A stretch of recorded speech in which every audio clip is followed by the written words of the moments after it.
Hello, everyone. Welcome back to Ask Mom About Real Estate. My name is Mac. I'm the son. And I'm Becca, the mom.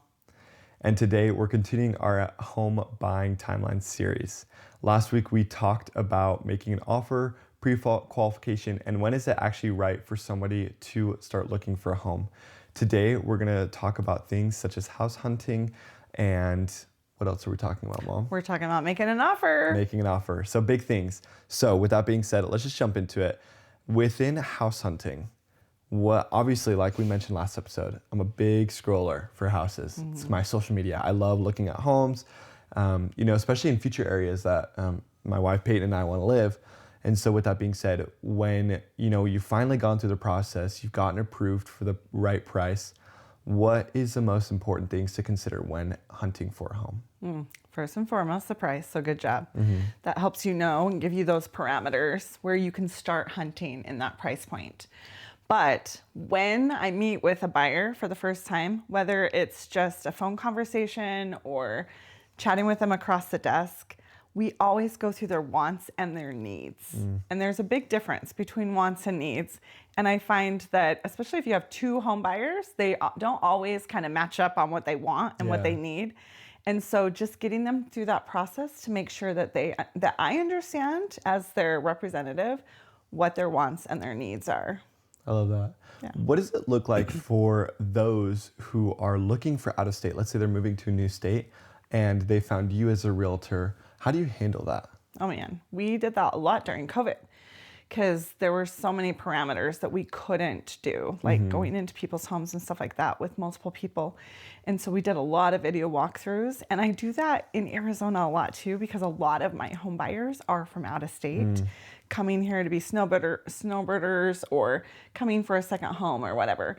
And so lots of times we will do a video walkthrough. I don't love video walkthroughs. I'm getting better at them. Yeah. But I will do a video walkthrough, especially if someone can't come in person. It's always better to have them be in person, but we have done a lot of offers where we do offers on video walkthroughs. Just a little more difficult. I feel like I have to be a lot more thorough because I'm not just my eyes, I'm also their eyes in that situation. Right. And so would you say it's still always best to try and go to the state that you're eventually moving to and just, do like a walk-through marathon where you just walk through a ton of houses? Yeah, like we just do a bunch of legwork beforehand. I send them properties to look through and then we narrow the list down. I usually don't like to show more than 10, 15 kind of tops to a buyer, a potential buyer, because at that point, either they haven't expressed their wants and needs properly to me, or I haven't done a good job finding the right home for their wants and needs. Yeah. And as a realtor, when you get a new client and you've gotten under contract and things like that, do you make a wants and needs list with the buyer? Absolutely. Absolutely. And it's hard because sometimes I know their wants aren't going to happen in that price point. Right. But I'm not just going to be like, oh, you can't buy that kind of house. I usually just kind of help them discover it as we're looking through potential homes. They'll be like, probably can't get that because I'll be giving too many of these needs up to get that one want that I really want.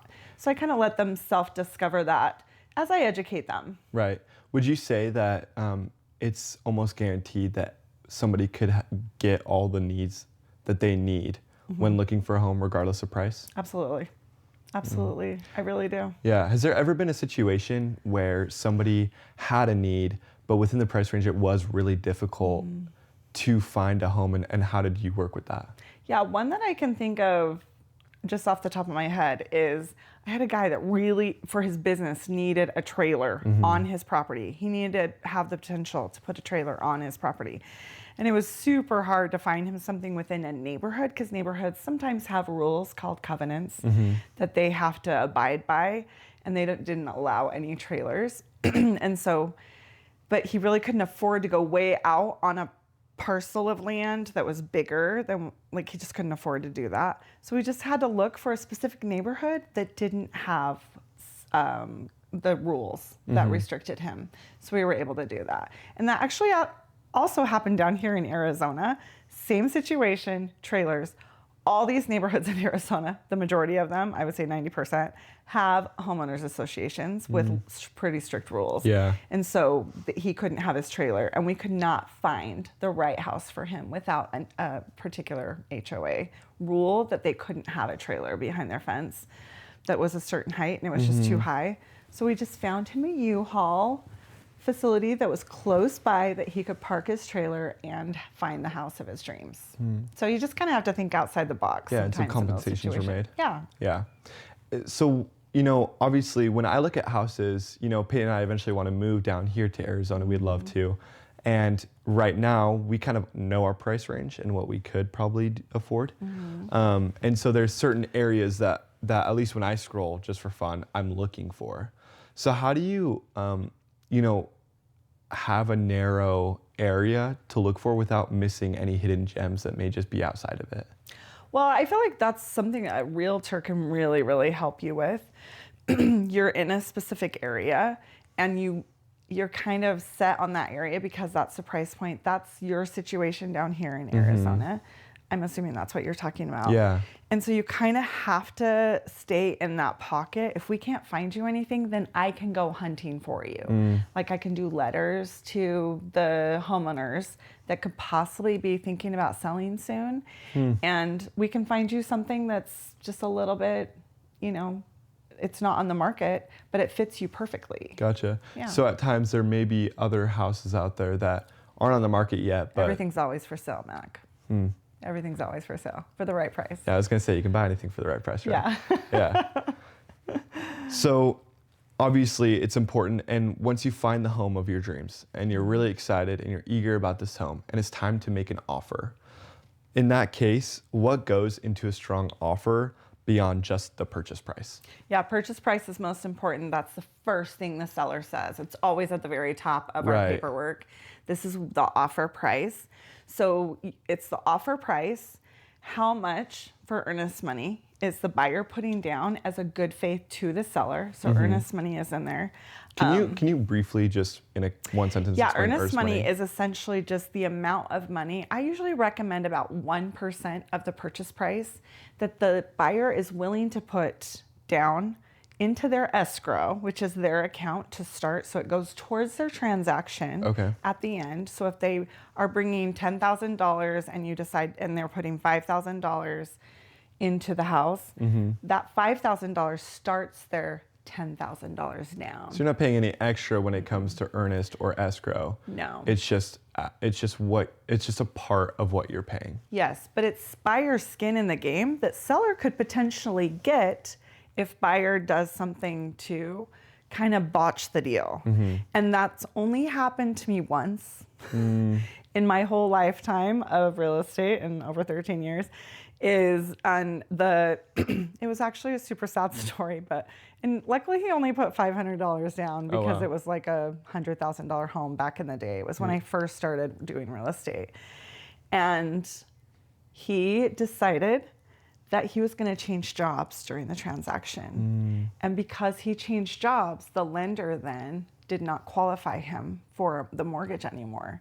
It's really important for you not to change jobs during a transaction or to buy something on credit that would affect your credit. Gotcha. But he ended up changing jobs and he had to relinquish his $500 because the seller in good faith had taken the home off the market and thought this guy was going to buy it. So he lost his $500. And that's the one time that I've had somebody lose earnest money.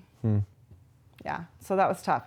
So during the contingencies, and I'll keep talking about those. So with the earnest money, then there's contingencies. And there's always an inspection that happens on the home. We highly recommend inspections at least. Right. And there's an appraisal if you have financing involved. And then possibly a home sale. Like the buyer could be selling a home and they need to sell their home to be able to purchase a home. So those are the contingencies. Gotcha. That the hurdles, if you will, that we have to go through to be able to close on the home as the buyer. If any of those hurdles don't happen, then they can back out and say, I can't perform. And we'll be covering those in the next episode. Yeah, exactly. And timeline. Timeline's super important too. Right. Sometimes it's more important for the seller to close quickly than it is to have the more money in their net. So for them, it's just a process of we need to sell this more than anything else. And so they're willing to take a lower offer. Yeah, whatever their motivation is. And and that's my job as the representative to call before I make the offer. What are the hot points for your seller so that I can try to hit those with my buyer in the offer? And so when is it most appropriate, and what situations would you say is it appropriate to offer something lower than what the seller's offering or to just purchase the listed price? So the only time I ever recommend that, I mean, obviously I work for the buyer. Yeah. So they're my boss. So if they want to make a lowball offer and I can't talk them out of it because it's not appropriate, right, then I'll make a lowball offer because that's what my contract says I will do is work for them. However, with that being said, I usually always try to educate my buyers on what the market is doing in that area. And if I can show comparables to them and educate them about what this home is worth, if it's worth what it's listed at, they should probably, if they want the house, they should probably offer what it's listed for. Right. So you mentioned contingency and timeline, and obviously those differ. So contingencies being, at least for on the home buyer contingency, right, can differ between a new home buyer and somebody who's purchasing a home and selling their old home. Yes. And so what are kind of some of the differences or things to be aware of when a buyer is looking to purchase a home, and, how can they leverage their situation? So if I am working with a buyer who has a home to sell, I rarely go and show them homes until we're under contract or at least on the market. Home. Correct. And so we'd like to have them in pending status under contract with a buyer before I show them homes. If we are trying to make an offer and we don't have an offer on their home yet, I usually put some sort of time frame. Within 2 weeks, within a month, we'll have it under contract. And if we don't, then the seller can put their home back on the market. Gotcha. There's also creative ways, and we can do another podcast on that. But there's also creative ways that we can do and do like a lease back or a early occupancy, or there's lots of creative things we can do. But for it to be super clean, I usually like to have their house under contract before we go and look at homes. Right. It just makes it easier. A lot of people aren't accepting contingencies on sales of homes unless they're under contract. Gotcha. So even the seller isn't willing to accept the offer if the buyer isn't under contract on their old home? Yeah, I actually just got a contract not too long ago on one of my listings, and they had a home to sell and my seller said no. Wow. If they get an offer on their house, because it wasn't under contract, then they'll accept they would consider it. But it's hard to be the last domino. For sure. Yeah. Okay. And so would you say it's easier at times for a new home buyer to purchase a home in that instance? It's a simpler process. Right. There's just one less contingency. Gotcha. Because the more contingencies you have, the more opportunities there are for something to fall apart. Was there anything else that you'd want to make sure to emphasize about offering? For me, if I could just announce it to the world, if you really want the house, you need to bring your A game. Right. And I will work hard for you to get as much money, not have to pay as much money, whatever, that's my job.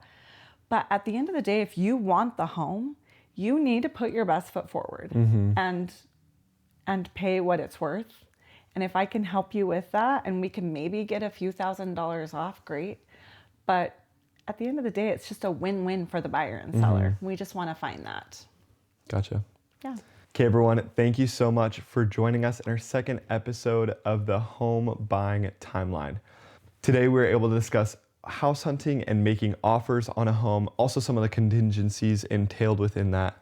Again, guys, if you are ever interested in looking to buy a home and looking to sell your home, and you have any questions or you need assistance, please feel free to reach out. My mom is more than willing to help in any way she can. And she'd love to be your realtor and represent you if she can.